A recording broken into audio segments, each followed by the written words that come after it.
Order!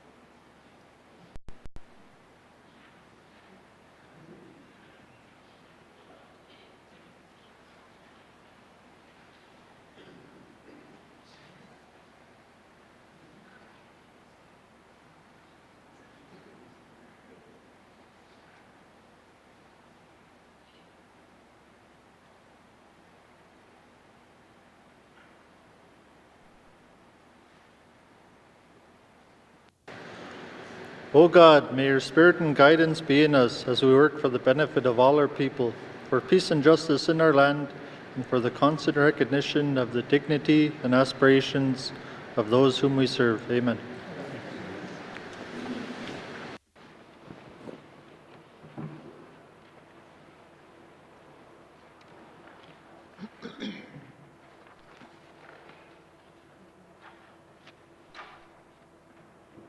Good afternoon, members. Minister's statement. Minister Quitlan, good day, and the Minister N.W.T Housing Corporation. Thank you, Mr. Speaker.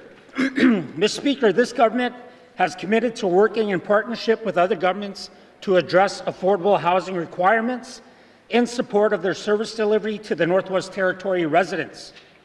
The Northwest Territories Housing Corporation has made progress in meeting this mandate commitment in the Inuvialuit settlement region.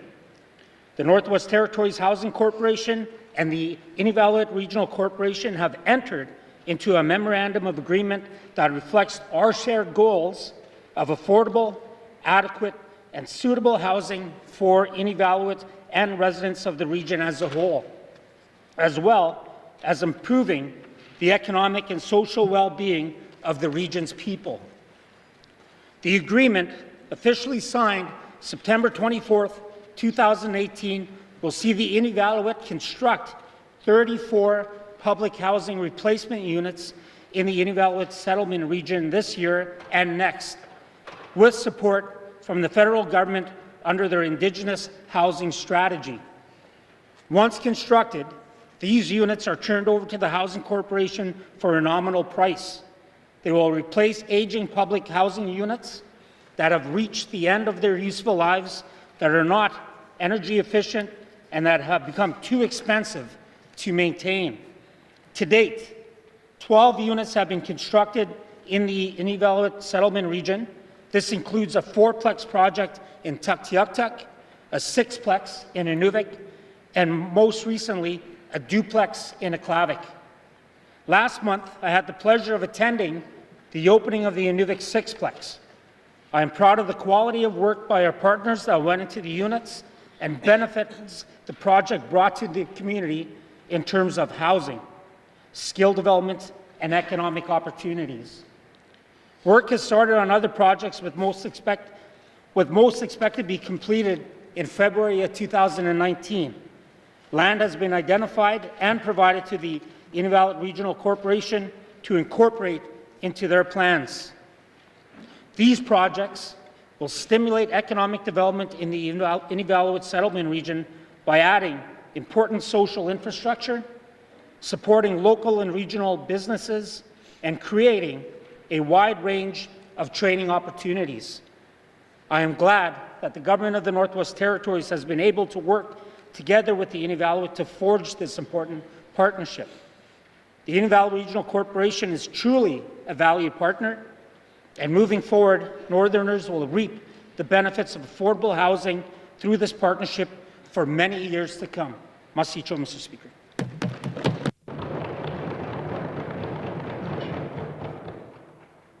Masi. Minister's statement. Minister Ike Godan and the Minister's status of women. Mr. Speaker, I rise today to acknowledge Family Violence Awareness Week. This week is recognized across the country and takes place from October 21st to 27th, 2018. Statistics Canada reports that in 2016, family violence accounted for 1/4 of all violent crimes. These are criminal acts perpetrated against the most vulnerable members of society, against our youth, seniors, women, and girls. In 2016, 2/3 of all victims of family violence were women and girls. Mr. Speaker, this is not okay. The national violence rates are concerning enough, but the fact that the Northwest Territories has maintained the second highest rate of violence in our country demonstrates the importance of the work being done to end this crisis. We all need to take this issue seriously and recognize that working to end family violence is a shared responsibility. The government of the Northwest Territories is being proactive in supporting initiatives that not only provide support to those experiencing family violence, but also to those who perpetrate it. We recognize the need for strong services that address the root causes of family violence and give our families, communities, and survivors an opportunity to heal. Mr. Speaker, our government is working as a team to provide services to victims, perpetrators, and the general public. In addition to our own programs, we are providing funding to partner organizations that offer community-level support to people affected by family violence. These services include prevention and awareness activities, shelter for those fleeing violence, healing programs, and the development of protocols for first responders, such as the RCMP. Throughout this week, activities to create awareness will be taking place across Canada and here in the Northwest Territories. Mr. Speaker, the government of the Northwest Territories and our partners are working hard to address family violence, but this is a social issue. We need everyone to support our efforts to raise awareness and keep the conversations going. We must speak openly about family violence and pledge that we will not tolerate it in our homes or in our communities. Sharing experiences, cultural practices, and positive alternatives help those experiencing family violence. Sharing also reminds us that we need to be role models in our own actions and take a stand against family violence. We must stand together so that our families and our communities are empowered and supported in wellness. Mr. Speaker, this week was set aside to create awareness about family violence and to promote change in attitudes and behavior. This year's theme is Let's Stand Together to End Family Violence. This is a fitting theme, as it will take all of us working together to end family violence. I encourage everyone to participate in Family Violence Awareness Week activities to show support and solidarity to those struggling with family violence. I also urge you to carry on the conversations in your homes and your communities, not just this week, but right up into the day a minister can stand in this House and announce that family violence is no longer an issue in our territory. Thank you, Mr. Speaker.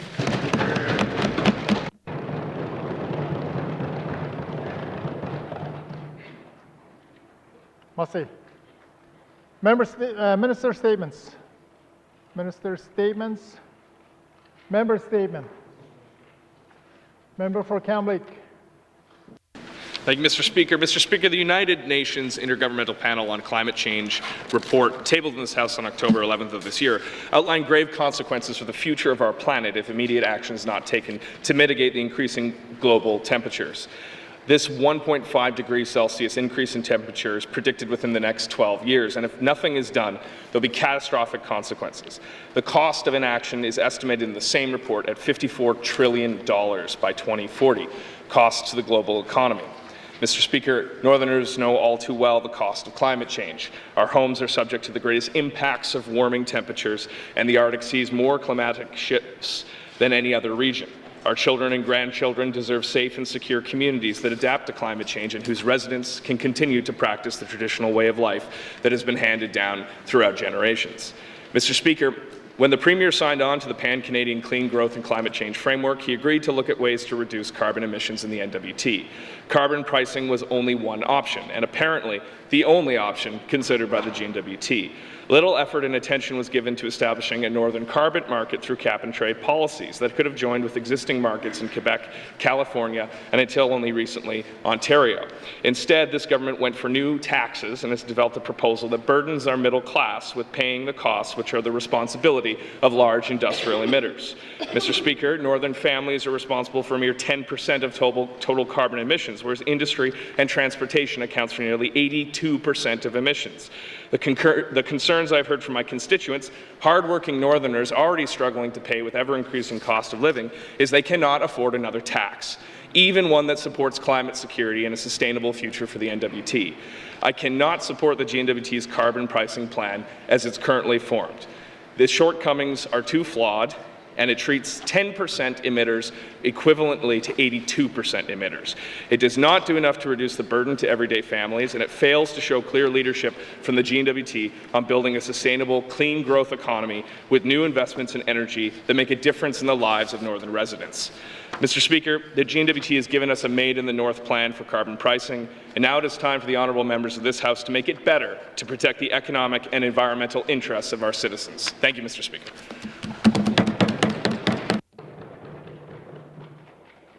Massey. Member statement. Member Ike Godin and the member Yellowknife North. Thank you, Mr. Speaker. Mr. Speaker, today I'm talking about the ever-important and long-standing matter of the establishment of Tydenanini Park. The deep, clear waters of the east arm of Great Slave Lake and rolling boreal forest and tundra surrounding it form Tydenanini. Known as the land of the ancestors, the park has an expanse of over 33,000 square kilometres. Our government, the Government of Canada, and the Lutsulke Dene First Nation, along with other key stakeholders, are advancing this initiative to foster ecological integrity, cultural continuity, and economic sustainability through permanent protection of this critical ecological and cultural landscape. The Tydenanini Park is an innovative approach to creating a new form of protected area.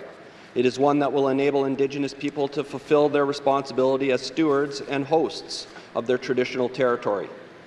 One that fulfills our government's commitment to build upon our conservation network and protected areas strategy. And it will contribute to Parks Canada's goal of representing each of the 39 distinct natural regions within their national park system. Mr. Speaker, the establishment of Tydenanini is one of the 18th Assembly's mandate commitments. In addition, we said in order to advance our vision of land management that we will evolve our legislation, regulatory and policy systems by developing a new Territorial Protected Areas Act. This is necessary, in fact, critical legislation, because without it, we can't establish the N.W.T's portion of the park. Without this territorial legislation, the establishment of the park will be delayed, and that, in turn, could compromise significant philanthropic and federal funding. Both are necessary for the park to be established. In other words, Mr. Speaker, it's up to us to make Tydenanini happen. We must get this legislation done, or we will fail to achieve this unique Made in the North deal. I urge the government to honour its commitment to producing the Protected Areas Act in the very near future. We must ensure the 18th Assembly can fulfill its mandate commitment to make Tydenanini a reality. Thank you, Mr. Speaker.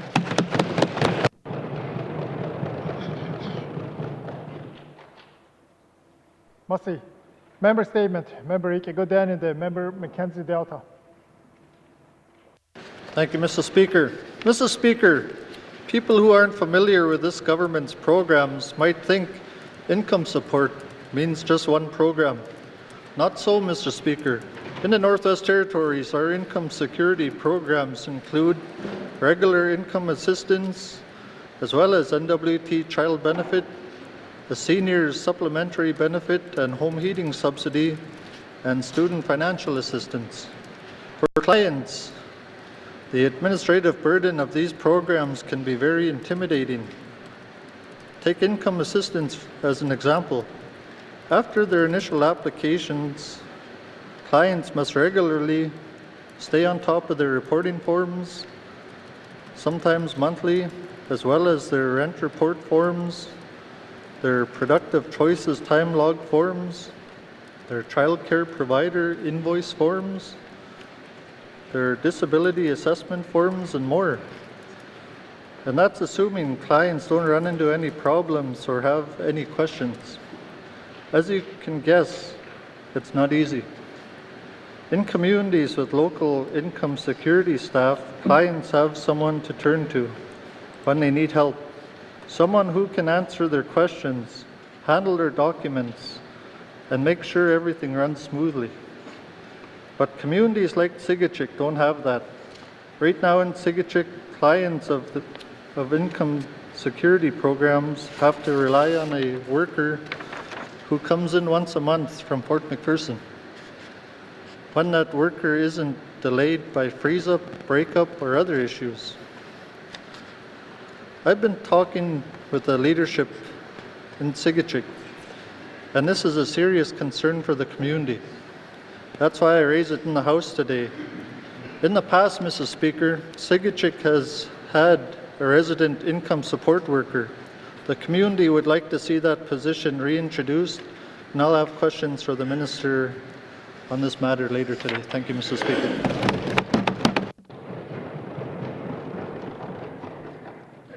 Merci. Member statement. Member Ike Goodani, the member Yellowknife Centre. Merci, Mr. Speaker. Mr. Speaker, I rise today to talk about an incident that calls into question the trust that should exist between women and the Yellowknife detachment of the RCMP. That trust has been eroded here by the police response to a recent assault. The national leadership of the RCMP is talking about a new relationship with women, but I'm concerned the news hasn't reached G Division here in the N.W.T. In May of 2017, a man sexually assaulted an intoxicated woman in the alley behind the movie theatre in Yellowknife. Theatre staff called the RCMP, who arrested the assailant. What's more surprising is that the RCMP took the woman, who had just been sexually assaulted, to their cells. Not to the hospital, not to a family violence shelter, not to the women's shelter, to their cells.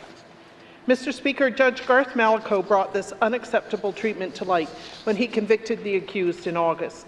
In his ruling, he said, and I quote, "I am unable to imagine circumstances which would justify this type of treatment of a victim of sexual assault. It appears the victim was not treated with dignity or compassion that she or any victim of sexual assault deserves." End quote. After the assailant was sentenced, the officer in charge of the Yellowknife detachment responded to the questions the judge and others have raised about this incident. He claims this incident has provided a teachable moment for members, but he hasn't given a reason for not taking the victim to the hospital, to Alison McAteer House, or anywhere else that was safe. He has said members offered the woman victim services, but she didn't want them. The inspector acknowledged victims shouldn't be in police cells because it appears insensitive.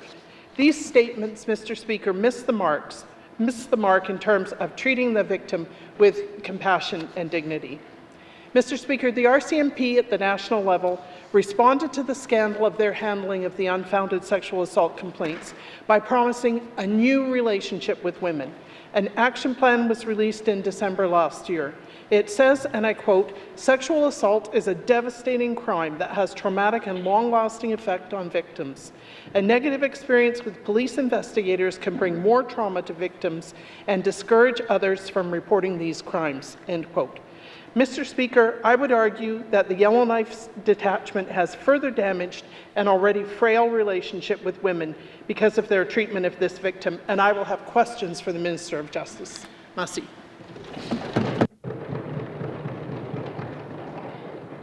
Merci. Member statement. Member Ike Goodani, the member Frame Lake. Merci, Monsieur le Président. Back in March, the Minister of Infrastructure announced the signing of an integrated bilateral agreement for federal infrastructure funds. The 10-year Investing in Canada plan would see $761 million spent in the Northwest Territories. There are apparently more federal infrastructure program announcements to come. My concern is how projects are selected and how submissions are made by Cabinet. Regular MLAs have little, if any, input in how the priorities or submissions are determined. Data on the Infrastructure Canada website shows that each of the 3 territories has received between $845 and $981 million since 2002. The territories' spending priorities are obviously different, but 79% of our allocation has been used for highways and roads, which compares to 58% in the Yukon and less than 4% for Nunavut. Nunavut has used 4% of its funding for affordable and temporary housing. None of the N.W.T. federal infrastructure funds appear to have been used to house our people. Nunavut also recently announced that it would receive $12 million under the Low Carbon Economy Leadership Fund for energy retrofits to 1,000 homes in Nunavut. My understanding is that N.W.T. asked for $4 million for our housing needs. While the federal government sets parameters to determine the form of infrastructure funds and programs, what is clear is the lack of transparency, specific criteria, and analysis undertaken by our government in determining what projects they submit. I have characterized this approach as big toys for big boys, where the focus is on roads to resources and large infrastructure replacement rather than job creation, greenhouse gas reductions, and investment in social infrastructure such as housing, culture, and tourism. We can't even get spare change for a sorely needed Yellowknife Visitor Centre. On the same day as Nunavut announced the significant investment of $12 billion for housing energy retrofits, our Minister of Infrastructure appeared before a Senate committee to ask about N.W.T's priorities: Taltson Hydro expansion, Cleach All-Season Road, Mackenzie Valley Highway, and Slave Geological Province Access Corridor. Noticeably absent was any mention of social infrastructure. I look forward to asking the Minister later today on how we can make infrastructure decisions and submissions more balanced, transparent, and collaborative. Mussy, Mr. Speaker.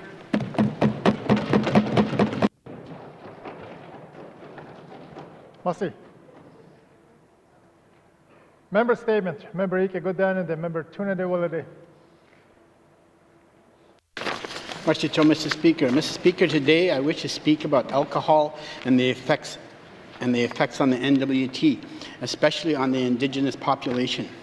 Alcoholism, however, is a disease that affects all people who have alcoholics in their families or social circles, whether it's a co-worker, friend, or somebody else in the community. Mr. Speaker, let's begin with some facts. According to a recent study of the Canadian Institute of Health Information, in 2016, there were a total of 77,000 hospitalizations entirely due to alcohol, which is more than the number of hospitalizations due to heart attacks for the same year. Moreover, this study also determined that with these hospitalizations, the N.W.T. has the highest rate in the country, 1,300 hospitalizations per 100,000 people. It was found that the Northwest Territories has the highest proportion of people who reported heavy drinking. Mr. Speaker, if it weren't for alcohol, there would be many families which had their loved ones with them today. If this substance was not so destructive, there would be a good chance many people's lives would be different. Alcohol has either killed or shortened the lives of far too many people in our communities. Not to mention the fact that social spending, our government would be greatly reduced if things were different. Mr. Speaker, in the N.W.T., our correction facilities are filled with people who have committed crimes while they were drunk. Most of the inmates in the correction facilities wouldn't know what the inside of a jail looked like if they didn't drink alcohol.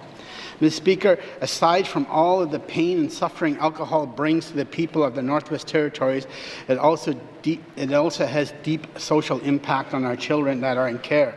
The cost of an inmate to sit in jail is one thing, but there is also the cost of the social purse, such as social housing, income support, social assistance, and foster care for their families.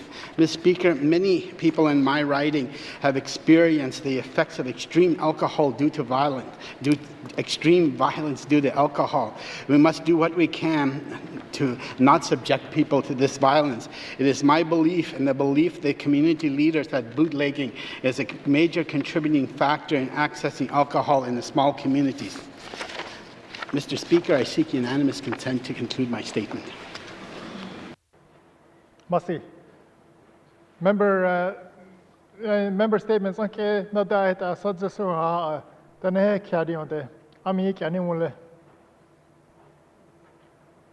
Member Hunty Nick Aguion, Nadant Sajino Aguion, Member Tony de Wolade. Thank you, Mr. Speaker. Mr. Speaker, I will be proposing the idea of putting restrictions on the amount of alcohol that a person can purchase, along with huge fines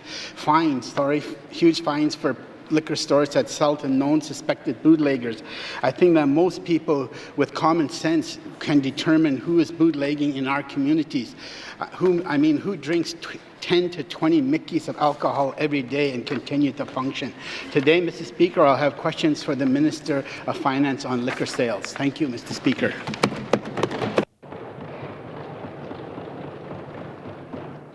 Merci.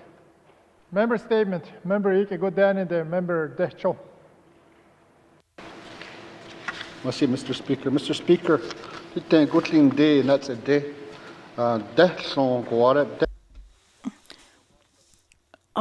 our community, we don't have very much people living. Most of them, residents, in fact, do not have access to land.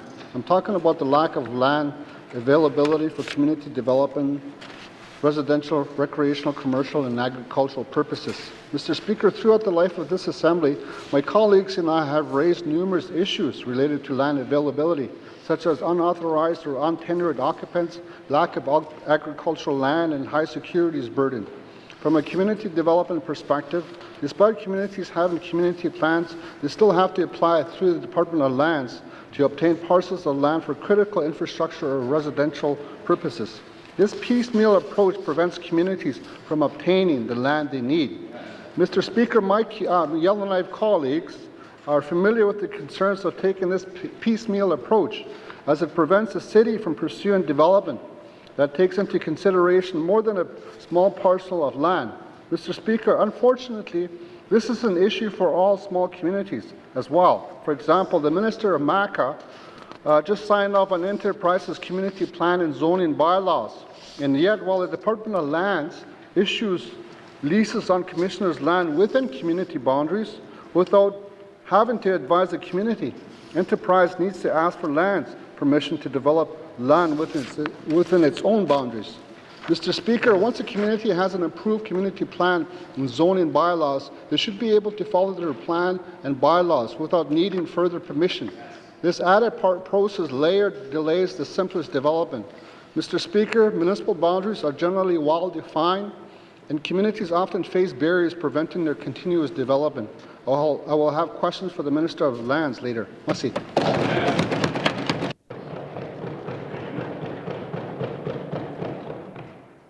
Merci. Member statement. Member Ike Godani de Member Nanakput. Thank you, Mr. Speaker. Mr. Speaker, the federal government has been working on a new Arctic policy framework since December 2016. The N.W.T will have a chapter in the policy, and to ensure this chapter reflects the views of our residents, the N.W.T has engaged with stakeholders across the territory and released what we heard reports for sessions with Indigenous governments, industry, and business, and NGOs, Mr. Speaker. Mr. Speaker, in one of my member statements earlier this year, I've outlined some of the recommendations from the Inuit Circumpolar Council focusing on Inuit self-determination. And Mr. Speaker, I trust that these were brought to the federal government through their various engagements with the N.W.T ministers and the Premier. Mr. Speaker, regional roundtables for the development of the new policy ended in March this year. And since then, we have not heard any of the updates or seen a draft policy.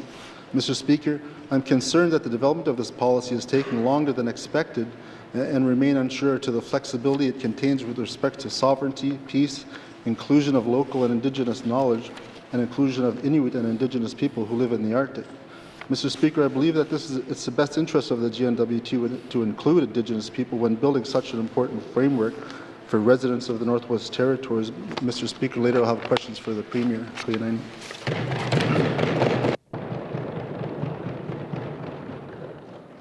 Merci. Member statement. Member Ike Godani de Member Nehende. Mr. Speaker, unfortunately today I rise in this House to inform you about the passing of a respected elder from Fort Liard. Mr. William Marie Bertrand was born to Marie Angel Tembury and Baptiste Bertrand in Maximus Lake, on February 19, 1983. He passed away on July 9, 2018. The services was held in Fort Providence a week later. William went to residential school in Yellowknife. Later, he went on to Fort Smith for his heavy equipment operating training. William met the love of his life, Mary Jane Williams, in Fort Smith, where she was working at the hospital. And on January 3rd, 1967, William and Mary Jane got married, and they had 3 children, Billy, Norma, and Floyd. William started working with the forestry as a tower person for a few years until Norma started kindergarten. He left his seasonal job and started working for the Hudson Bay. Later, he started working for Beaver Enterprises. William loved to hunt and trap. He especially enjoyed being outdoors and loved spending his time with Mary Jane and his children at their cabin up the river or on the highway. He enjoyed entertaining his family and friends by playing his guitar. William was preceded by his parents, brothers, and sisters, and his granddaughter. The family would like to express gratitude for all the kindness and generosity bestowed at their time of grief. Your kind thoughts, deeds, and their attendance at the funeral services and cemetery were deeply heartfelt. The family would like to thank Father Sean for his spiritual leadership and guidance. William is loved and will be greatly missed by his wife, children, his grandchildren, brothers, sister, and great-grandchildren, nieces and nephews. The residents and myself pass on our condolences to the family. Thank you, Mr. Speaker. Masi, our condolences to the family as well. Member statements. Member for Inuvik Twin Lakes. Thank you, Mr. Speaker. Mr. Speaker, this weekend I had the opportunity to drive the new Inuvik Highway to Taktiakta to take part in a celebration of 100 years for Mrs. Percy Grubin. It was actually a great celebration put on by the family for a great lady that got a great story. I enjoyed listening to all the stories there. I want to thank the people of Taktiakta for their great hospitality. I also want to say hi to Sandy and Mary, who informed me that they watch us a lot on TV, so I'm sure they're watching today. But it was a fantastic celebration, and I think they had family from all over the place, far away from Indiana, from what I can gather, and many of them told a lot of stories about Persis that they remembered when they were younger. So it was a great celebration. I was glad that I was able to be a part of it, and I thank the people again of Taktiakta for their great hospitality. Thank you, Mr. Speaker.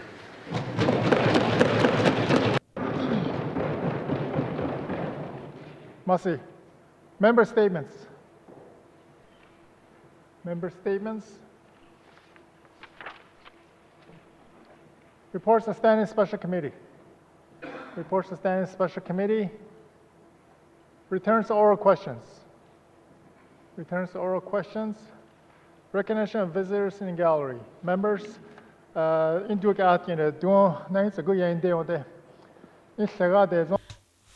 we have people in the audience. We have Leon Lafferty, who was a previous MLA. I'd like to thank him and his wife for being in the gallery today. And also, he has his grandchildren as pages. I'd like to welcome him to the Assembly.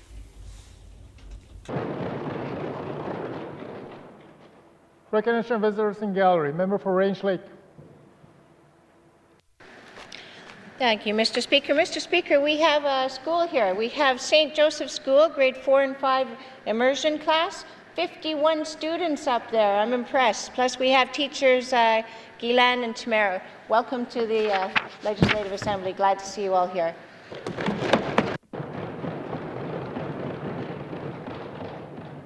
Masi. Recognition of visitors in the gallery. Member Nehende. Thank you, Mr. Speaker. Mr. Speaker, I have a couple of constituents here, Lila Pierre from Sambakay and Nathan McPherson from Fort Simpson.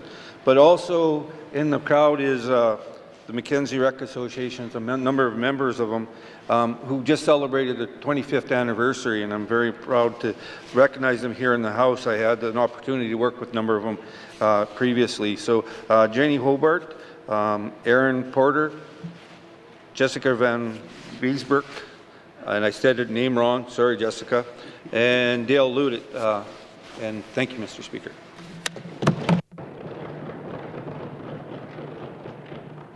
Merci. Recognition of visitors in the gallery. Good day to the member Cam Lake. Thank you, Mr. Speaker. I'd like to welcome students and staff from St. Joseph's School who are joining us today. I got to speak with them earlier, and it's great to see young persons and their teachers taking an interest in our proceedings. Thank you for being here. I'd also like to recognize my friend, Mr. Nathan McPherson. Thanks for being here as well. Thank you.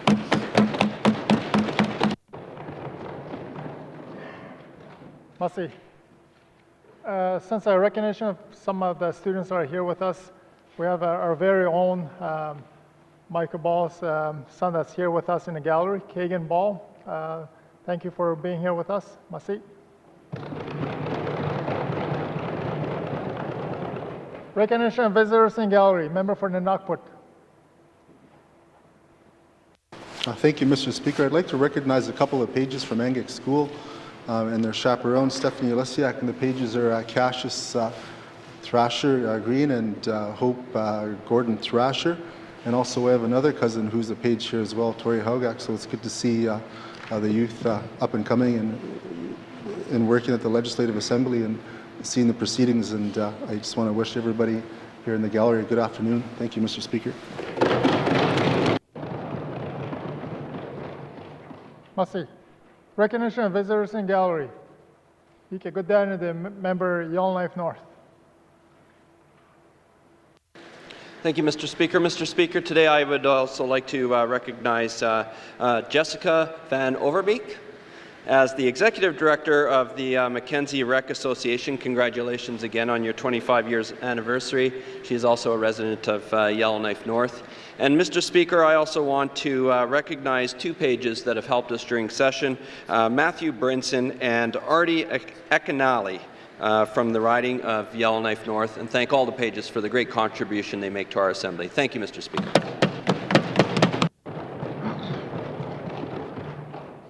Merci. Recognition of visitors in gallery. Good day to the member Hay River North. Thank you, Mr. Speaker. I'd also like to recognize Ms. Dale Ludit, who's here, Vice President of the Mackenzie Rec Association, as well as a rec programmer at the town of Hay River. And I'd also like to recognize, I believe, a former constituent, Ms. Erin Porter, who is the South Slave Director of the Mackenzie Rec Association. And finally, I would like to recognize my mother for once again joining us in the gallery, Ms. Betty Lyons. Thank you, Mr. Speaker.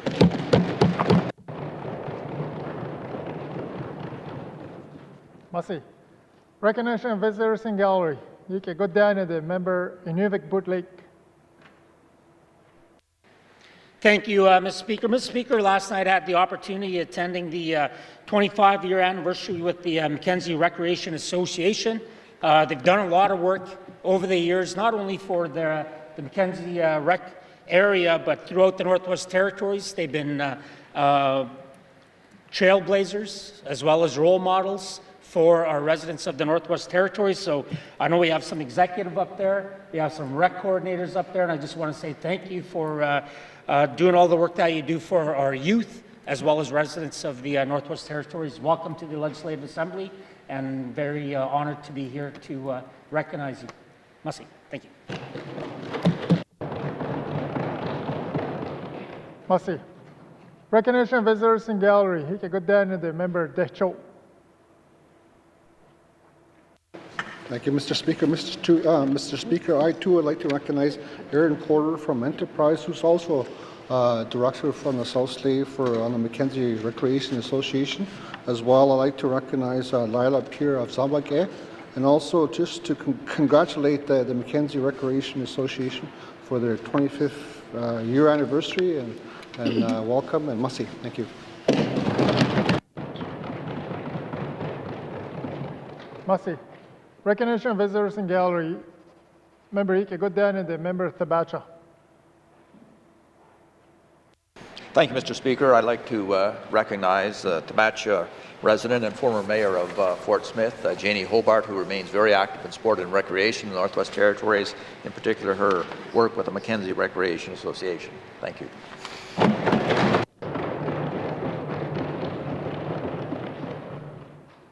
Recognition of visitors in gallery. Recognition of visitors in gallery. If we miss anyone in the gallery, thanks for being here with us. It's always great to have an audience as part of our proceedings. Masi. Acknowledgments. Acknowledgments.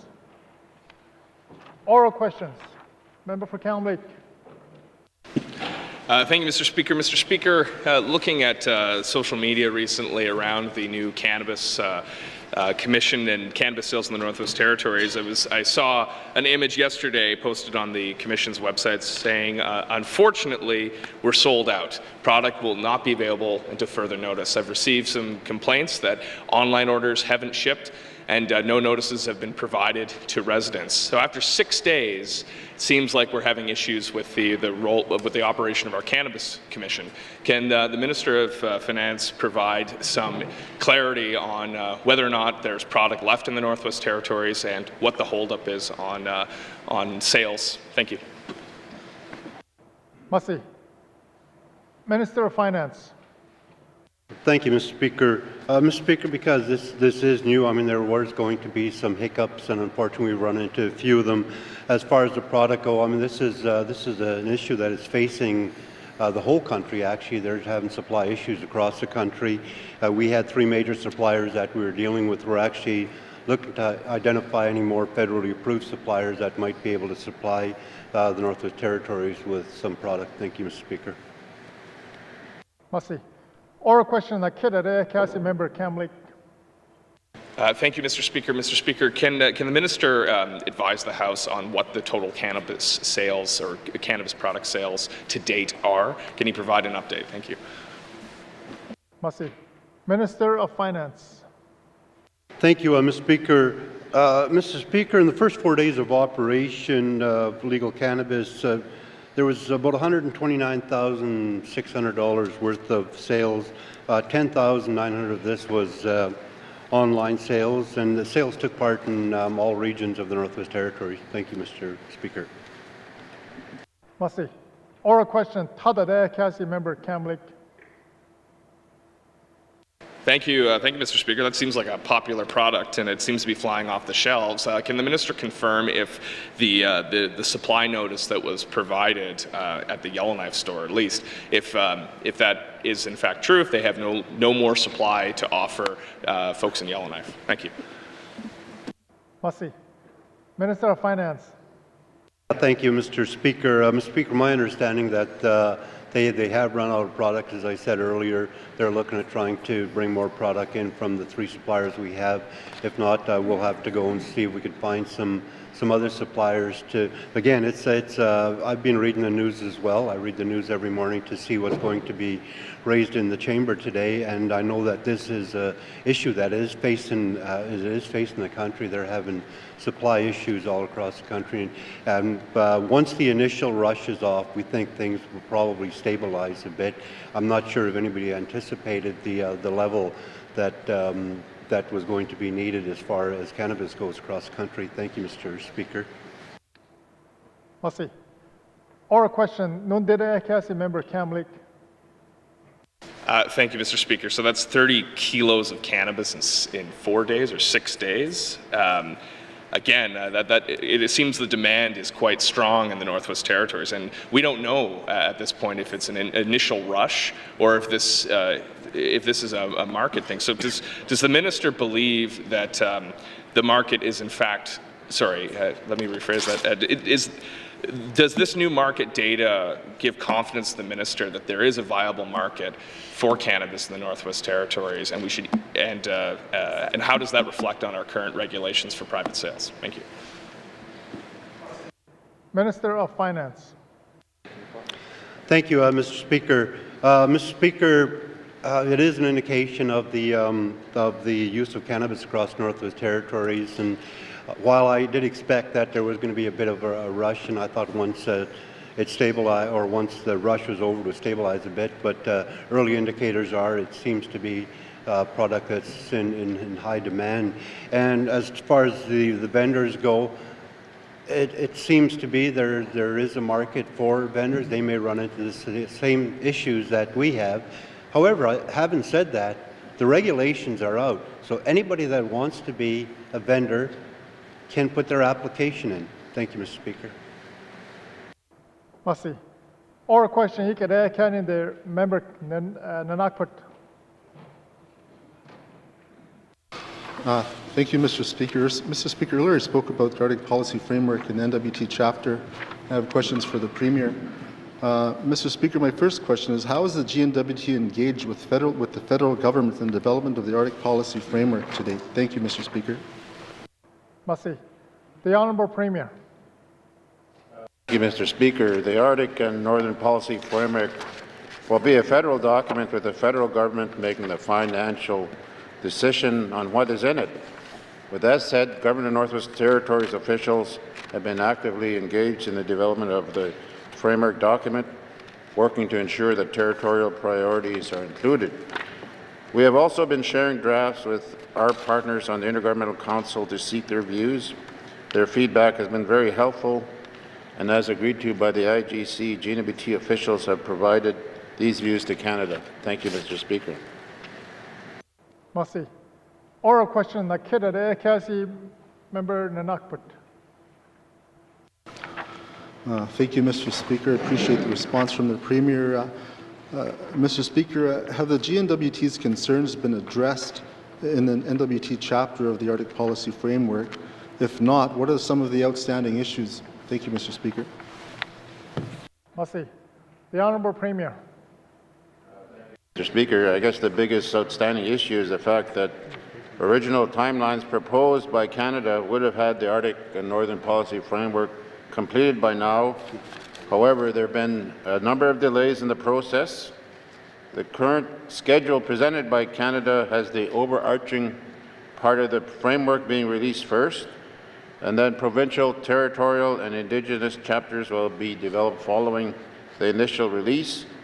Canada is also proposing that a governance framework and an investment strategy will be released at the same time as these chapters. Thank you, Mr. Speaker. Merci. Oral question, Tadar AKC member Nanakput. Thank you, Mr. Speaker. I appreciate the response from the Premier. Mr. Speaker, does the Premier know when a draft policy will be released? Thank you, Mr. Speaker. Merci. The Honourable Premier. Mr. Speaker, the federal government has used a co-development approach to develop the Arctic and Northern Policy Framework. It has not been without challenges, but the Government of Northwest Territories appreciates the opportunity to work collaboratively with the federal government and the members of the Intergovernmental Secretariat to develop this federal document. The Government of Northwest Territories is pleased with the progress that has been achieved by the new federal minister of Northern Affairs on our priority files to date. We will continue to work with the federal government to advance these. As this is a federal framework, final decisions on timing will be Canada's. Based on current discussions, it is our hope that the substantial work that has gone into the Arctic and Northern Policy Framework will result in meaningful investments in the Northwest Territories, starting with the federal 2019 budget. Thank you, Mr. Speaker. Merci. Oral question, Nundere AKC member Nanakput. Thank you, Mr. Speaker. I appreciate the response and as well the timelines. Mr. Speaker, next year we go into is an election year, and I hope that during the development and the final stages of this policy framework, that the government of Northwest Territories makes a big push to ensure that our sovereignty and our needs for infrastructure in the Northwest Territories are looked after. Mr. Speaker, I'm just wondering if the Premier will give us an update on any movements anytime soon in the near future and down within the next 365 days. Thank you, Mr. Speaker. Merci. The Honourable Premier.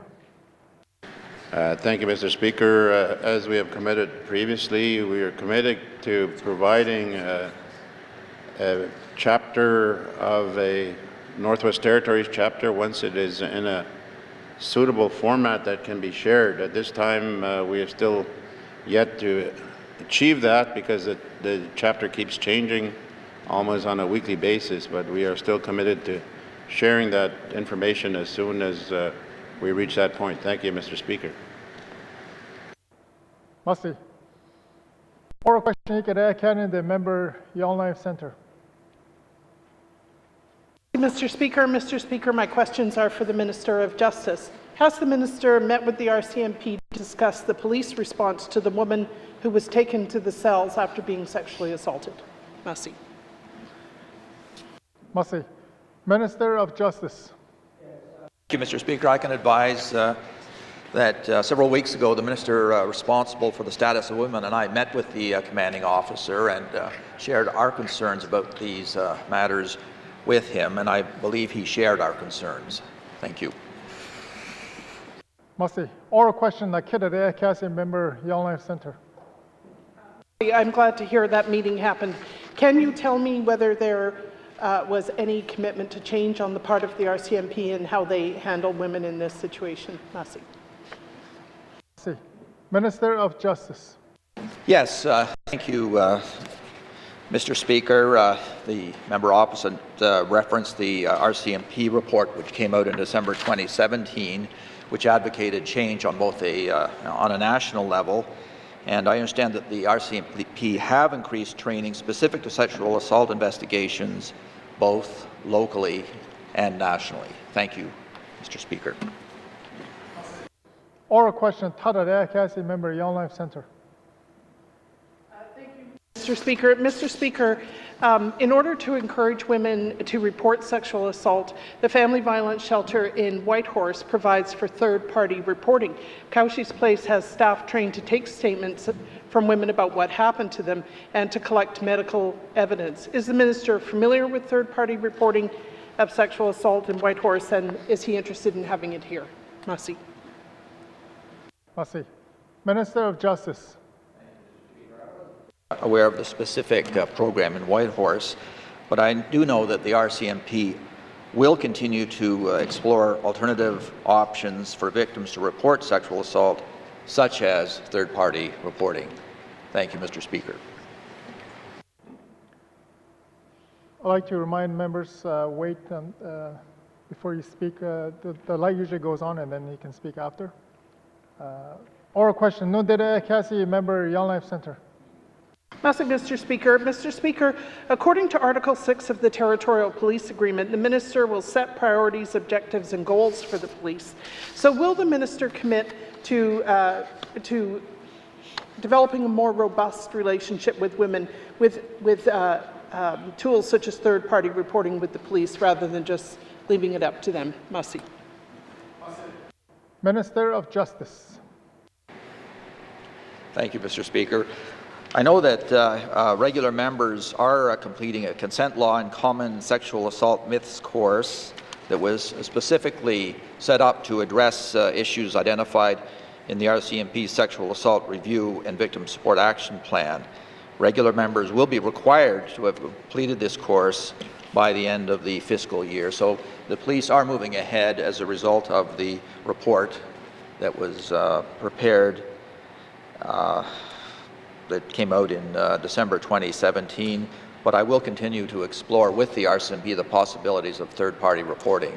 Thank you. Merci. Oral question, the member Nahende. Thank you, Mr. Speaker. Mr. Speaker, a couple of weeks ago I talked about the ferry operation and the problems that were happening in Fort Simpson there. And I have to commend the Department of Infrastructure again and the staff from Fort Simpson. They've been able to get the ferry operating from 9 to 6, and I greatly appreciate that.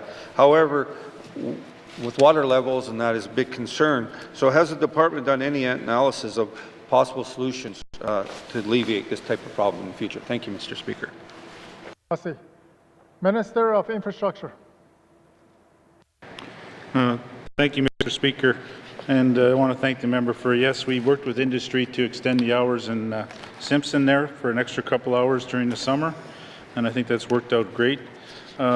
The department is always looking at ways to improve partnership and innovation or efficiencies on our ferries.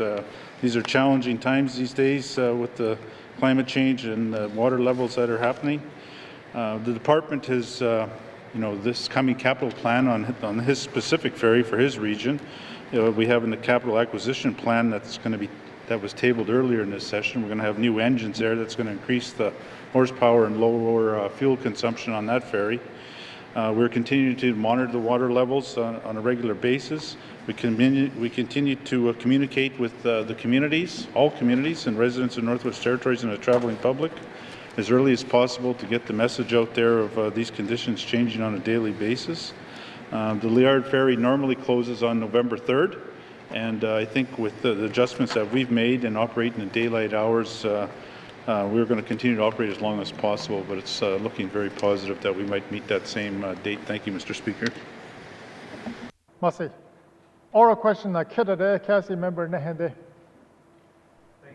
Mr. Speaker, and I greatly appreciate that answer from the Minister. And yes, they're doing some really good work trying to get the ferry operational and extending as possible. In my previous conversations with the Minister, I spoke about the idea of moving the ferry landing to the Enbridge Road and having the other landing being relocated in the town dock. Has the Minister and the Department looked at this option, and have they done a cost analysis? Thank you, Mr. Speaker. Minister of Infrastructure. Thank you, Mr. Speaker. Yes, we've done some preliminary investigation regarding the potential alternate landing site that the member is talking about. It could extend the ferry service up to a month, depending on the weather and the water levels. But there's some challenges still with this option, and I think we've talked about this in the House before. The ferry crossing would be 11 kilometers along the Mackenzie Valley River and take an hour and a half compared to the 7-minute crossing that are presently at the site where it's located right now on the Liard River. Of course, with that, if we're going to do 11-kilometer-an-hour road and a half-hour ferry ride, there's additional costs of operating these things. And the initial number that I have looking at doing this, the preliminary cost would be a $16 million ask to do that, not counting ongoing operational costs that would be more for the longer ferry service and the additional maintenance of the highway. Thank you, Mr. Speaker. Merci. Oral question, Tadade, Cassie member Nehende. And I thank the Minister for that answer, and I appreciate the Department looking at that. In our other conversations, we also talked about moving the landing upstream, which is, a kilometer up, which would access deeper water and ensure better service to the residents from Fort Simpson. Has the Minister and the Department looked at this option and done a cost analysis as well? Thank you, Mr. Speaker. Merci. Minister of Infrastructure. Thank you, Mr. Speaker. Yes, we have looked at this option as well. The ferry most often shuts down during this season, like at the end of the year, I guess is what I'm trying to say, is due to heavy ice flow or low water. But it's usually heavy ice flow. Moving it upriver, I don't think is going to be able to extend the season, not likely. We also did a preliminary cost structure on this too, and that's going to cost an extra $3.2 million if we were to look at that option. And the other thing that we'd have to look if we actually did that option would be land acquisition, land use permits, potential water licensing, and landing construction. So moving it upstream, I think for something that would benefit mid-season is not really a benefit, so I don't think that would be a viable option as well. Thank you, Mr. Speaker. Merci. Oral question, Nundere, Cassie member Nehende. Thank you, Mr. Speaker, and I thank the Minister for that answer. So it actually comes down to the million-dollar question. Has the Department looked at actually building a bridge across the Liard River? We're talking about the Mackenzie Valley Highway. We're doing a bridge up at the Great Bear River. So has the Department looked at building a bridge or a floating bridge similar to what there is in BC, using the two islands in the river? And has they done a cost analysis of that? Thank you, Mr. Speaker. Merci. Minister of Infrastructure. Mr. Speaker, a bridge could possibly be a priority across the Liard River, but not at this point. As all members know, we're pushing the envelope here on infrastructure funding to try to complete the Mackenzie Valley Highway. I believe that's our priority right now, and based on our mandate, that's what we're working on. There would be some challenges, though, with having a floating bridge, I think, because the the fluctuation of the water that we see on that, particularly on the Liard, because it's tied to the BC mountains. But we can certainly have a look at that at some time. But right now, that is not a priority of this government. Thank you, Mr. Speaker. Merci. Oral question, the member Deschaux. Merci, Mr. Speaker. Mr. Speaker, I think everybody has a dream of owning their own home and building a home. But a house needs a critical aspect of making a long-term home, and that's land. So my question is to the Minister of Lands. What steps has the Minister of Lands taken to identify and make land available for residents of the Northwest Territories? Merci, Mr. Speaker. Merci. Minister of Lands. The department does encourage community governments to apply for and obtain land within the communities where there's a demonstrated need to support future expansion and development of their communities. Now, much of this land is unsurveyed, so once we recognize a need for the land, we would have to, in many cases, have it surveyed. So there is a way in which community governments, in particular, can apply to the government and obtain land within the community. Thank you, Mr. Speaker. Merci. Oral question, the member Deschaux. Merci, Mr. Speaker. Mr. Speaker, once again, having a home, of course, is the biggest investment that a person would undertake in their lives, and at the same time, it's also an investment in the community. But in some communities, there's no land. Can the minister commit to working closely with communities to open up larger areas of land for development in an effort to step away from piecemeal development and towards a more holistic approach? Merci. Minister of Lands.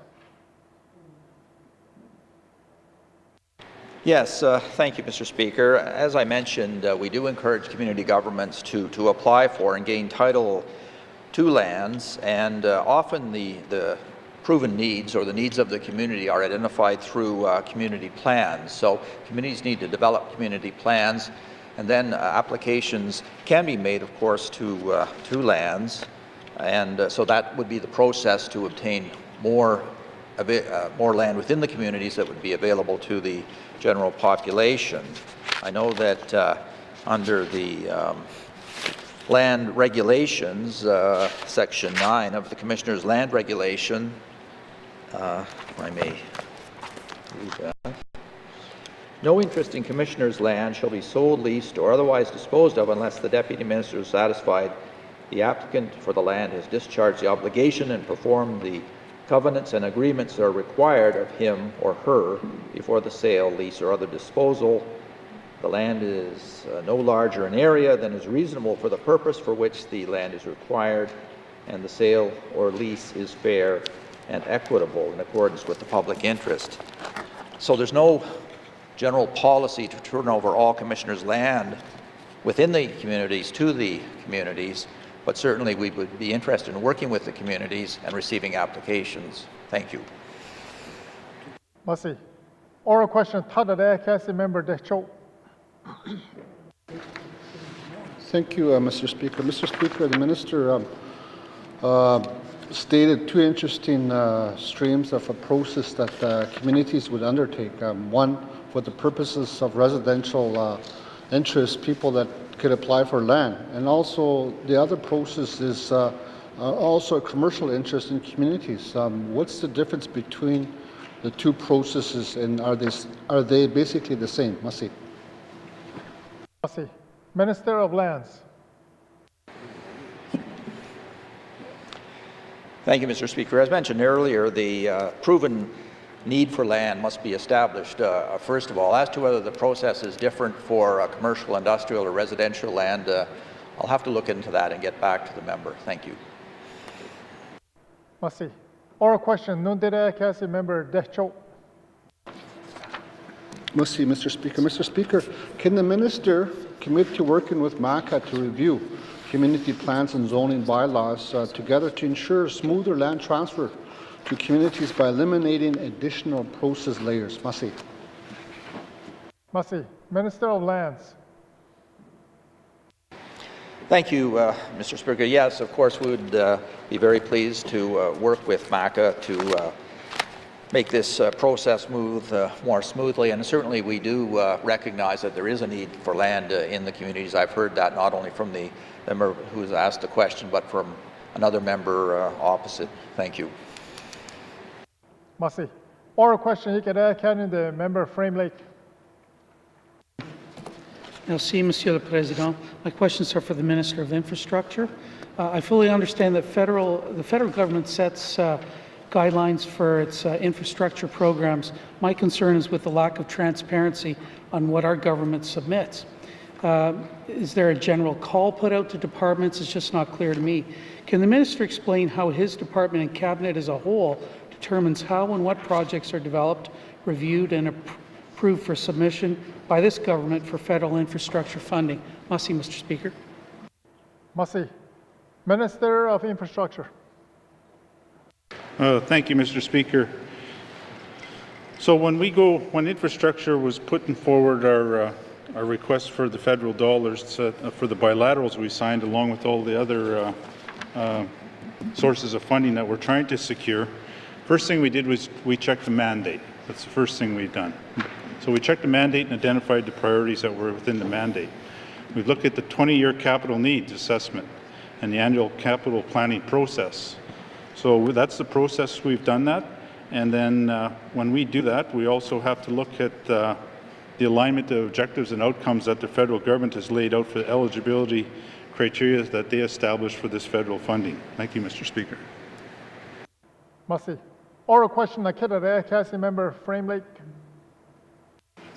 Merci, Monsieur le Président. I want to thank the Minister for that. So it sounds like the mandate, the 20-year capital plan, is driving what we submit. But I'd hope to hear that there were some other kinds of rigorous analysis around the number of jobs that would be created, greenhouse gas reductions, regional distribution, and a balance between physical and social infrastructure. So if the Minister has these criteria that he and his Cabinet colleagues use internally, can he share those with this side of the House? Merci, Mr. Speaker. Minister of Infrastructure. Thank you, Mr. Speaker. I could certainly check with the department with exactly what we used and share that with the member. Thank you, Mr. Speaker. Merci. Oral question, member Frame Lake. Merci, Monsieur le Président. I'd like to thank the Minister for that commitment. And as I said, I hope that the criteria would include things like the number of jobs likely to be created, greenhouse gas reductions, regional distribution, balance between physical and social infrastructure. So the Minister is committed to share whatever criteria he's developed with our side of the House. How does he intend to share those criteria with the public? Merci, Mr. Speaker. Minister of Infrastructure. Yeah, no, we do. Thank you, Mr. Speaker. I'll have to check with the department to see exactly how we could do that, and I can certainly get back to the member. Thank you, Mr. Speaker. Merci. Oral question, member Frame Lake. Merci, Monsieur le Président. A few commitments out of the Minister here today. Appreciate that. So I talked earlier today about how on the Infrastructure Canada website it shows that 79% of our federal infrastructure dollars since 2002 have been spent on roads and highways. And so this has led to a big imbalance, and I've referred to this as the big toys for big boys approach.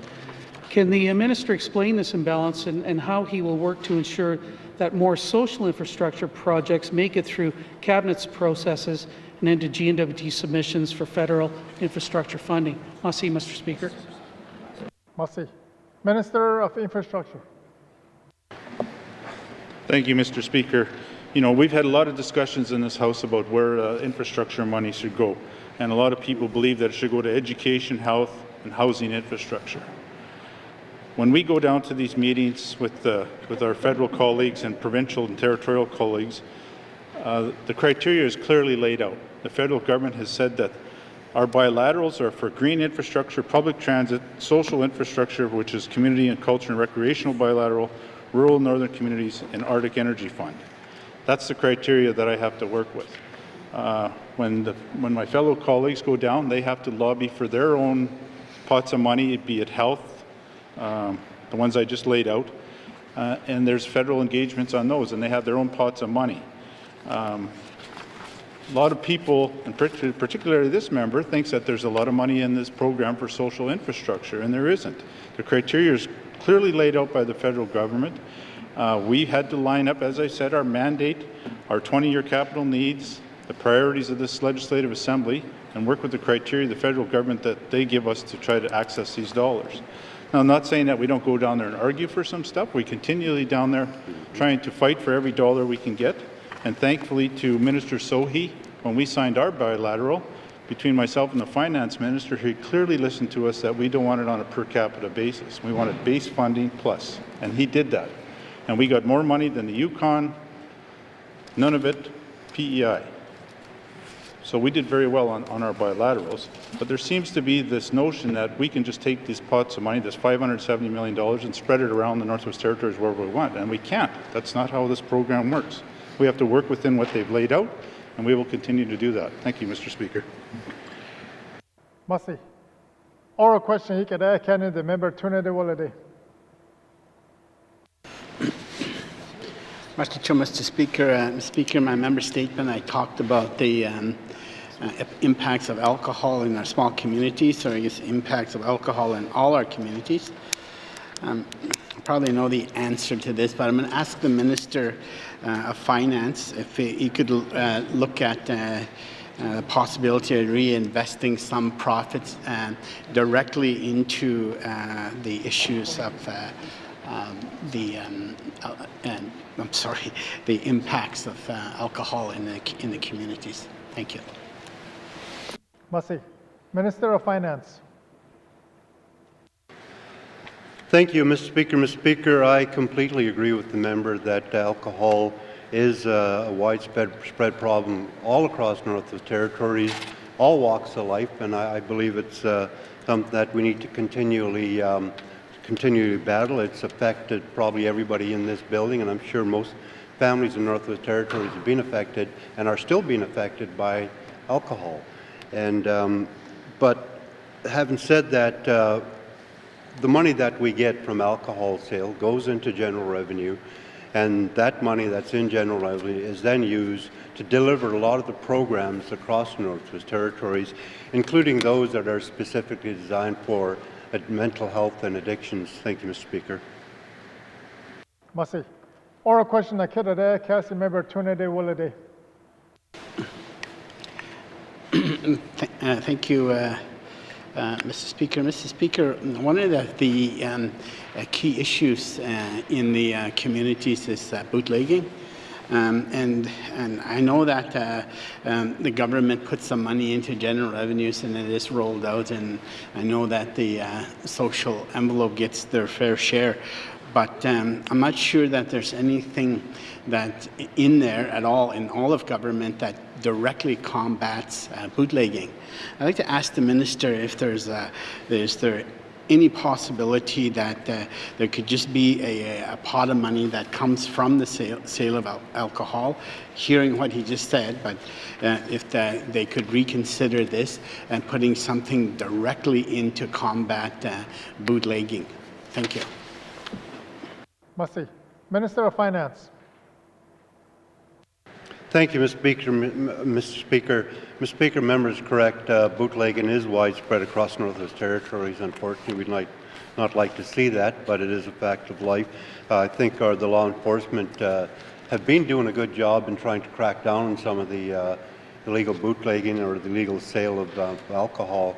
I think we see it quite regularly in the news now, the fact that they're posting pictures of alcohol that they've seized. So that's a good start, and I think there's more people that are speaking up about those that are bringing in alcohol, and that is needed. And also those that bootleg alcohol, if we have people willing to come forward and testify against those, because as the member said, I mean, a lot of small communities, I mean, we're a small jurisdiction, you know who the bootleggers are in each community, and unfortunately without those coming forward to testify or against them, then they continue to operate. But we're starting to see it as far as identifying a set amount of money to combat that one particular issue. Again, I go back to the fact that the money goes into general revenue. I suppose it's a discussion that we could have with committee, and if it's something that they feel quite strongly about. I can't guarantee it's going to happen, but we need to start the discussion somewhere. Thank you, Mr. Speaker. Merci. Oral question. Tada Council Member Trinity Williday. Thank you, Mr. Speaker. Mr. Speaker, I'd just like to ask the minister just along the same lines, but a little bit of difference. Is there a possibility that without any prohibition or anything, that the government or the liquor stores themselves can set a restriction on the amount of alcohol an individual can purchase in one day? Thank you. Merci. Minister of Finance. Thank you, Mr. Speaker. Mr. Speaker, my understanding is going back in history a bit that it's been tried in a few communities. They've tried to restrict the sale of alcohol, and but it didn't work out. I think that was just more of a business opportunity for bootleggers, because I think they did quite well off of this. So they went back to non-restricted sales. So again, we'd have to have a conversation with the liquor stores. We'd have to hear from the communities. I know people in territories have very strong opinions on alcohol and the effects of alcohol in the community. And we've all seen it firsthand, and we've seen a lot of people that have sobered up and they're doing quite well for themselves. And some of those folks are the biggest opponents of alcohol sales, and so we'd have to have a discussion and see if we're able to work with restrictions. I do know it's been tried before, but it was very beneficial to those at bootleg. Thank you, Mr. Speaker. Oral question. Untitled Council Member Trinity Williday. Yeah, thank you, Mr. Speaker. Mr. Speaker, I know I don't have the answer either, and I don't think anyone does. It's next to impossible to get somebody to buy alcohol off a bootlegger, then see the whole thing through to court, and so therefore people just don't engage in that. Like the minister said, small town, no one wants to be seen as a person that's blowing the whistle on bootleggers, even though no one likes them. Is there a possibility then that not in communities where you would restrict alcohol? Like I recognize that some of those things in the past have failed, but where the liquor store themselves set their own restrictions on, if they know that there's a bootlegger coming in every day to buy booze, is there a way that the liquor store can work with or the government can work with the liquor stores to prevent that from happening? I mean, a way where the restrictions could be well within the needs of anyone in the Northwest Territories, but it will not be well within the needs of what the bootlegger needs to continue to operate. I'd just like to ask the minister, is there anything there at all that can be done by the government? Thank you. Minister of Finance. Thank you, Mr. Speaker. Mr. Speaker, this is a topic that needs more investigation. As the member is aware, a lot of these people at bootleg wouldn't actually go into the liquor store, buy the alcohol themselves. They would use, and the word is use, other people to go and buy the alcohol for them, which takes some of the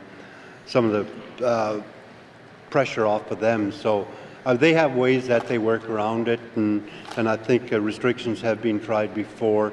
If there was a known bootlegger that came in, again, we'd have to have a look at this, because I can't stand here right now and say yes, we're going to do it.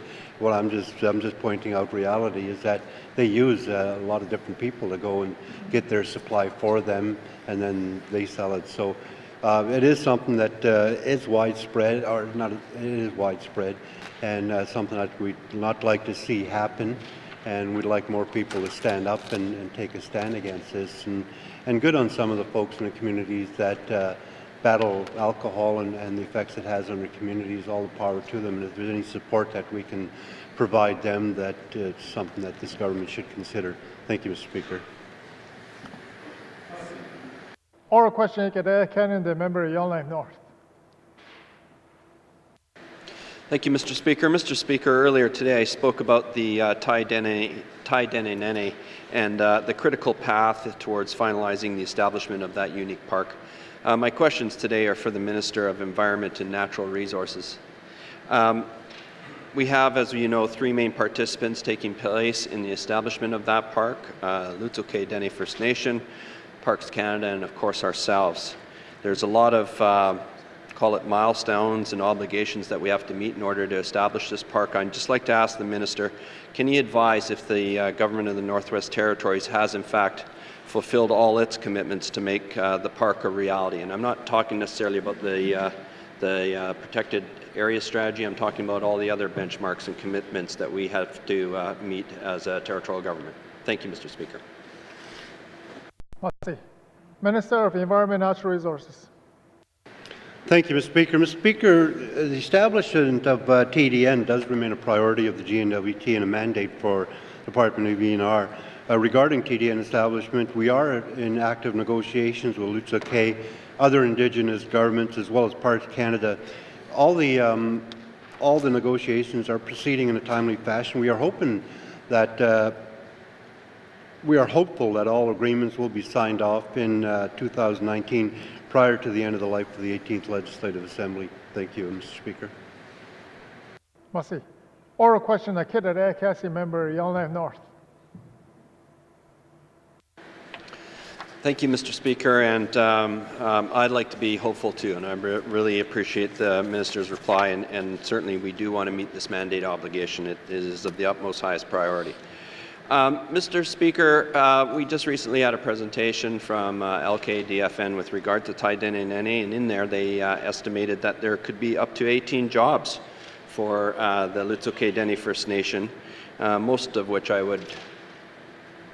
seems like most of which would be tied to the conservation economy.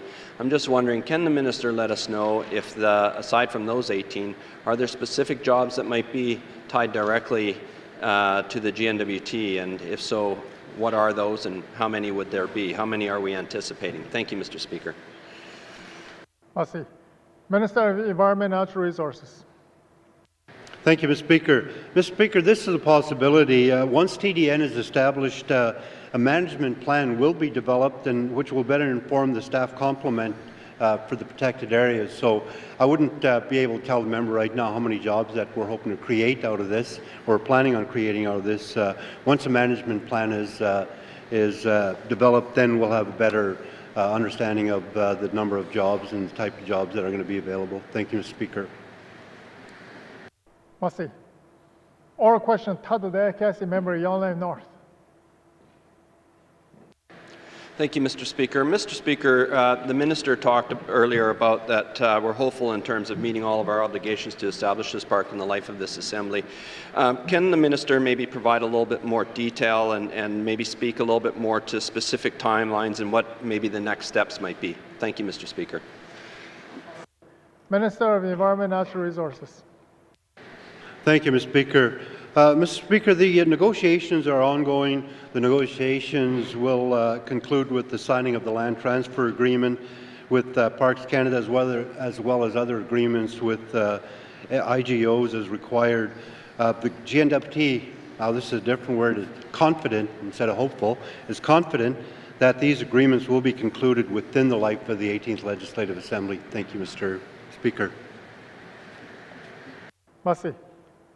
Oral question, N.W.T Cassie, member Yellowknife North. Thank you, Mr. Speaker, and thank you to the Minister for his reply. And we've moved from hope to confidence, and that's a good thing.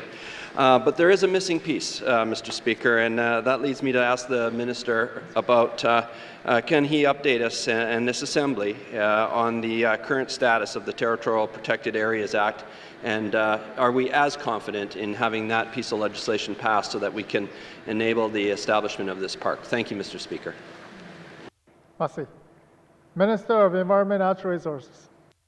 Thank you, Mr. Speaker. Mr. Speaker, establishment of new territorial park area legislation during the life of the Assembly, needless to say, is a priority with the Government of Northwest Territories, as well as a mandate item.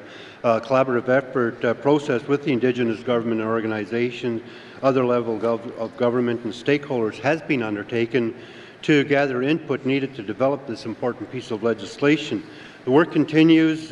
Public engagement is also underway. Formal consultation with Indigenous governments and organizations is also ongoing. It will be conducted prior to introducing the bill for first reading, and we're looking at introducing the bill for first reading during the winter 2019 session, which would be the February-March session. Thank you, Mr. Speaker. Merci. Oral question, the member Mackenzie Delta. Thank you, Mr. Speaker. Mr. Speaker, follow up to my member statement. I have a few questions for the Minister responsible for Education, Culture and Employment. Mr. Speaker, right now, what is the department doing to make sure that all Sigachik clients of income security programs can have face-to-face access to staff when they need to? Thank you, Mr. Speaker. Minister of Education, Culture and Employment. Thank you, Mr. Speaker. So currently we have client service officers that travel into Sigachik on a monthly basis so that they can meet with income support clients. And we also have government service officers that can help people with filling out forms or applications, etc., if the client service officers aren't in Sigachik. Thank you, Mr. Speaker. Merci. Oral question, member Mackenzie Delta. Thank you, Mr. Speaker.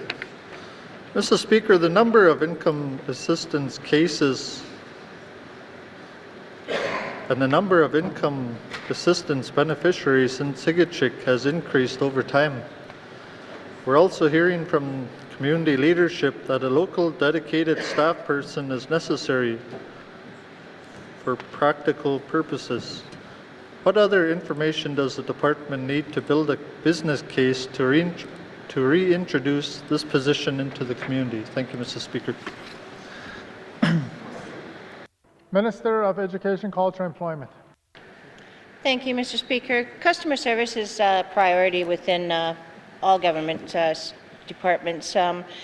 But we also have to be reasonable. We have more need or more desires than actually money. And so within the community of Sigachik, currently we have 10 people that are on income support, and we have 5 people that are accessing our home heating services. So the 5 people on home heating only have to apply once a year. The 10 people on income support have to do monthly assessments. But I really have a hard time justifying that we'd need a full-time worker for 10 people on income support in a small community. If I had the money, Mr. Speaker, I would have one. But again, it is hard to justify a full-time worker on 10 income support people. Thank you, Mr. Speaker. Merci. Oral question, member Mackenzie Delta. Thank you, Mr. Speaker. Mr. Speaker, one thing that I didn't mention in my statement is travel time is taken out of the actual hours that a person is in the community. So you're actually looking at anywhere from 4 to 5 hours per day, once a month, that person is in the community. So now that I've brought these issues to the Minister's attention, what actions will the Minister take to improve local face-to-face income security program services in Sigachik? Thank you, Mr. Speaker. Merci. Minister of Education, Culture and Employment.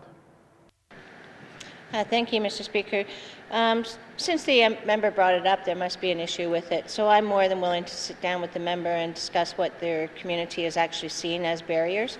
My understanding is that we do have workers going in once a month at minimum. So I will make sure that they are providing that service, and I would more than be willing to meet with the MLA to decide to figure out what the issues are and see how we can accommodate. Thank you, Mr. Speaker. Merci. Oral question, member Mackenzie Delta. Thank you, Mr. Speaker. Mr. Speaker, will the Minister actually come on a tour on the first week of December with Minister Schumann and myself, along with whoever else is available? Will the Minister commit to that? Thank you, Mr. Speaker.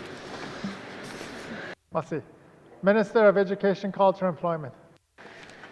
Thank you, Mr. Speaker. I have actually, there was a commitment that ministers get it to as many ridings as possible. I know I have been to that riding probably a couple of times already.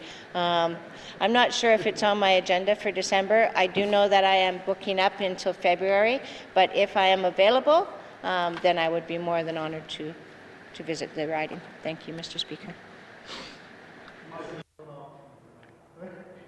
Oral questions. Sikada Kaninde, member Nehende.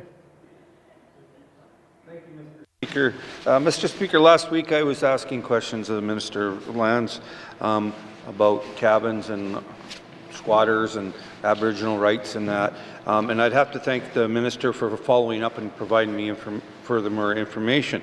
However, I'd like to ask him the question is, with DFN being identified as the organization that their staff is working with, is it now DFN's responsibility to get this information out to the land cabin owners? Thank you, Mr. Speaker. Minister of Lands. Thank you, Mr. Speaker. Our engagement with Indigenous governments has started. Really what they do on their side is entirely up to them. So we've started engaging with them. It would seem to me that they may wish to consult with their members, but that is their choice, of course. Thank you. Oral question, the Kidade, Cassie member Nehende. Thank you, Mr. Speaker. Yes, he's worked with Indigenous governments and he's organizing that. However, this is a regional government, and these cabin owners are community-based. I know that Echo-Denny is getting the consulting as well. But again, what about the other three communities out there, Wrigley, Nahanni, Butte, and Summit Cape? So is that DFN's responsibility now to get that information out there? This is a government decision, not DFN's thing. So will the minister advise us, will they look at going to the smaller communities and getting this information out there? Thank you, Mr. Speaker. Minister of Lands. Thank you, Mr. Speaker. As I mentioned, our initial engagement, if I can put it that way, will be with the Indigenous government organizations. Whether further engagements will be required in the smaller communities, rather, is an issue which I will discuss with the department. But all I can say is that we are engaging with a large number of Aboriginal governments throughout the Northwest Territories, and possibly beyond if it's deemed necessary. But our initial engagement, and in fact this engagement has just started this week, is with IGOs, and I assume that they would then be in touch with their members, but again, that's up to them. Question, Tadade, Cassie member Nehende. Thank you, Mr. Speaker, and I thank the Minister for the non-answer. I mean, I find it really interesting that this is a government decision. They're going to decide who has rights and who is squatters on this land. That's their job. They should be getting the information to each community so the communities can get that out there. So since they're not going to be able to do that, will the minister provide us with the information that they're providing to these Indigenous government or government organizations and give it to us so that we can now go to the small communities and do the government's job? Thank you, Mr. Speaker. Minister of Lands. As I said previously, Mr. Speaker, there are a large number of Indigenous groups within the Northwest Territories that we have written letters to on September 5th. Again, I'm not certain whether we will be seeking to engage with Aboriginal governments beyond those, but again, yes, we do realize that this is an important issue, and we're hoping that those Aboriginal governments which we're dealing with, of which there is a large number, will spread the news to their various members. Thank you. Masi. Oral question, Nundere, Cassie member Nehende. Thank you. The Minister of Hope.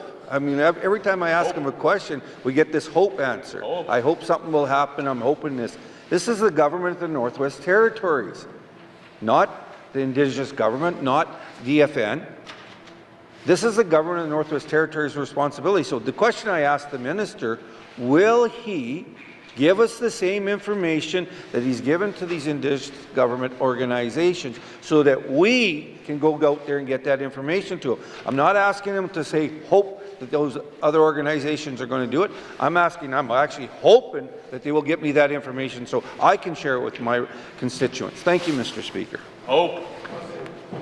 Minister of Lands. Speaker, this whole issue of unauthorized and potential right-based occupancy of land in the Northwest Territory is an important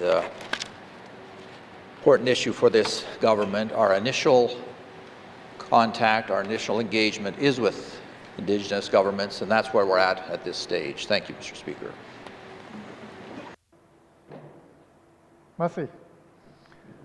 Oral questions. Member for Yellowknife North. Thank you, Mr. Speaker. Mr. Speaker, today my next set of questions are for the Minister of Lands. My colleague, honourable member from Day Cho, started a line of questioning earlier today with regard to community lands, and I'd like to continue along those lines. Mr. Speaker, I just want to get to the point. I mean, if cities, towns are doing long-term planning, they already have these community plans in place. In the case of the City of Yellowknife, it's a 10-year plan. They revive it every 5 years. In order to do long-term planning, the city has on a number of times requested to get its hands on all the land within the municipal boundary. I'm wondering why the government still insists that we'd have to piecemeal plots of land to the city on a request-by-request basis rather than just give them the lands within the municipal boundary as a whole, as a one greater land application. Thank you, Mr. Speaker. Minister of Lands. Yes, thank you, Mr. Speaker, and thank you for the question. As I say, there's no policy to turn over all commissioners' land within the municipalities to the municipalities, so we need to have applications. And we need to have, as I mentioned when I referred to the regulations earlier, we need to know the purpose for which the land is needed. We also have lands needs for our government, so we simply can't turn over everything to the municipalities. However, again, upon application, we may turn the land over to them if it fits the criteria. Thank you. Oral question, the Kidder Council member, Yellowknife North. Thank you, Mr. Speaker. Mr. Speaker, the minister is saying that we require plans. The plans always identify the needs in the city's case, it's over 10 years. So they know what their needs are. They've applied for all of those lands in what was called a greater land application, and it has been denied in the past. They've done it up to 3 times. And so they've done all of the processes. They provided the plan, they've provided the applications, and they've been denied. The government of the Northwest Territories has their own needs. Certainly they can plan to carve off their needs and then give the rest over to the municipality. Is that not possible? Thank you, Mr. Speaker. Minister of Lands. Speaker, we naturally want to move fairly cautiously in this area. As I said, there's an application that municipalities can make. It may not be that we have finalized all of our needs for the future. So there has to be some sense in this, in that we realize the towns, municipalities, cities do have a need for land. On application, we have been turning over land to them. We'll continue to do so. But there must be a reason for it, and we're not going to turn over all lands within the municipal boundaries to the municipalities for a variety of reasons, including that we don't know our needs for the future. Thank you. Oral question, the Tata Council member, Yellowknife North. The city is required to establish a plan and let the government know about its long-term plans for land use. It does that. Then it makes the application. Certainly the government of the Northwest Territories can identify its own needs within the boundary of the City of Yellowknife. Does the minister not recognize that by doing this piecemeal approach that he's falsely inflating the cost of land and not in fact allowing the municipality to do good quality long-term planning? Thank you, Mr. Speaker. Minister of Lands. Thank you, Mr. Speaker. I mentioned earlier that we don't know our needs, or perhaps it was better phrased to say we don't know all of our needs for the future. Some of them may not be fully mapped out yet. Again, on application, we can turn land over to the municipalities and have been doing so. So I expect that procedure to continue, and it seems rational and also following what the regulations state in the Commissioner's land regulations. So again, applications can be made, they can be studied, and if they are of merit, land can be turned over. Thank you. Merci. Oral question, Nundere Cassie member Yellowknife North. Thank you, Mr. Speaker. Mr. Speaker, will the minister work with the appropriate administrative bodies at the City of Yellowknife to put in a greater land application so that the City of Yellowknife can acquire, while respecting interim land withdrawals and respecting the N.W.T's long-term needs, a greater land application to satisfy the city's requirements for long-term planning and land use? Thank you, Mr. Speaker. Minister of Lands. Thank you, Mr. Speaker. The member opposite has identified some issues that do arise. There are our needs. There are also sometimes in some municipalities interim land withdrawals. We're obviously always willing to work with the City of Yellowknife, and we look forward to working with them. Again, they can make application and we can respond. Thank you, Mr. Speaker. Merci. Oral question, Sadze Lahonwande. Written questions. Written questions. Returns to written questions. Returns to written questions. Replies to Commissioner's opening address. Replies to Commissioner's opening address. Petitions. Petitions. Reports of Committee on the Review of Bills. Reports of Committee on Review of Bills. Tabling of documents. Minister of Finance. Thank you, Mr. Speaker. Mr. Speaker, I wish to table the following two documents entitled Supplementary Estimates Infrastructure Expenditures Number 3, 2018-2019, and Supplementary Estimates Operation Expenditures Number 3, 2018-2019. Thank you, Mr. Speaker. Merci. Tabling of documents. Minister of Municipal Community Affairs. Thank you, Mr. Speaker. Mr. Speaker, I wish to table the following three documents entitled Follow-up Letter for Oral Questions 281-18-3, Northwest Territories Youth Advisory Council, Follow-up Letter for Oral Questions 322-18-3, Tuktoyaktuk Shoreline Relocation Project, and Follow-up Letter for Oral Question 330-18-3, Establishment of the Fort Providence Fire Department. Thank you, Mr. Speaker. Merci. Tabling of documents. Minister of Industry, Tourism and Investment.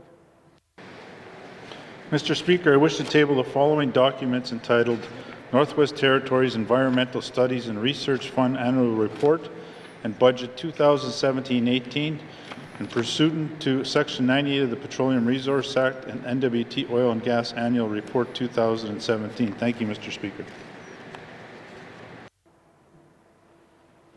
Merci. Tabling of documents. Member for Frame Lake. Merci, Monsieur le Président. I would like to table the following document entitled Thai Dene Nene Critical Path to Establishment, presentation to the Standing Committee on Economic Development and Environment, dated October 17th, 2018. Merci, Mr. Speaker. See. Tabling of documents. Tabling of documents. Pursuant to Section 5 of the Indemnities, Allowances, and Expense Regulations of the Legislative Assembly and the Executive Council Act, I wish to table the summary of members' absences for the period May 24th, 2018 to October 10th, 2018.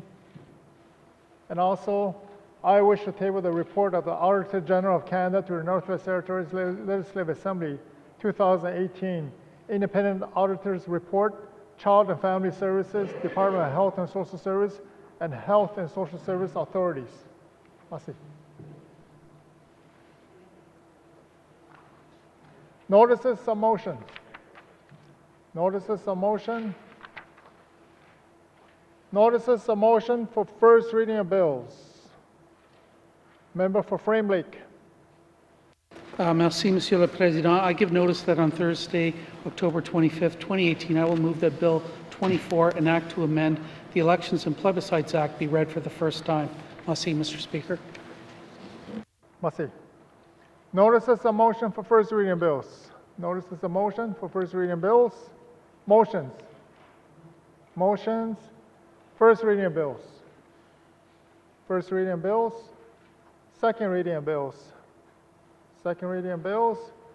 Consideration Committee of the Whole Bills and Other Matters. Bill 7, Minister Statement 19-18.3, Minister Statement 103-18.3, Table Document 215-18.3, with Member Hay River North in the chair.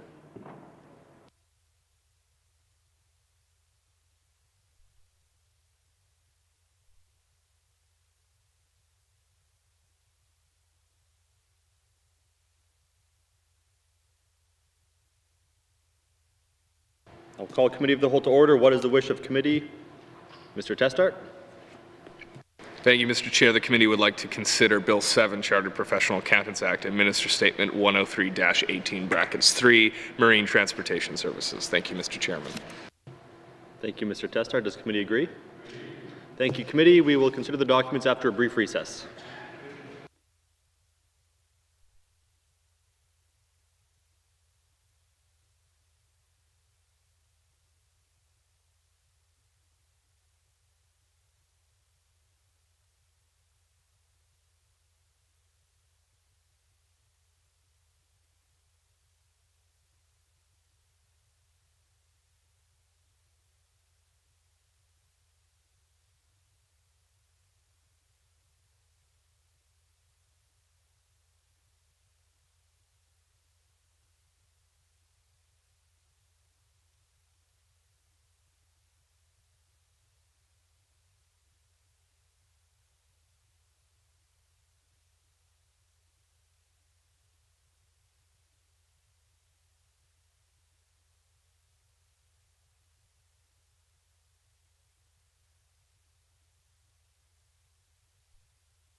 Call Committee of the Whole back to order.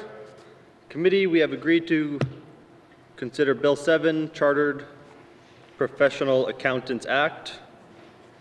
I will turn to the Minister of Finance to introduce the bill. Minister MacLeod. Thank you, Mr. Chair. Mr. Chair, I'm here to present Bill 7, Chartered Professional Accountants Act. For over a decade, the three national accounting bodies, the Canadian Institute of Chartered Accountants, the Certified General Accountants Association of Canada, and the Certified Management Accountants of Canada, have discussed the possibility of merging their respective organizations into one comprehensive national accounting body. In January 2013, a national unification framework was agreed to by the three Canadian accounting bodies to create a new national body.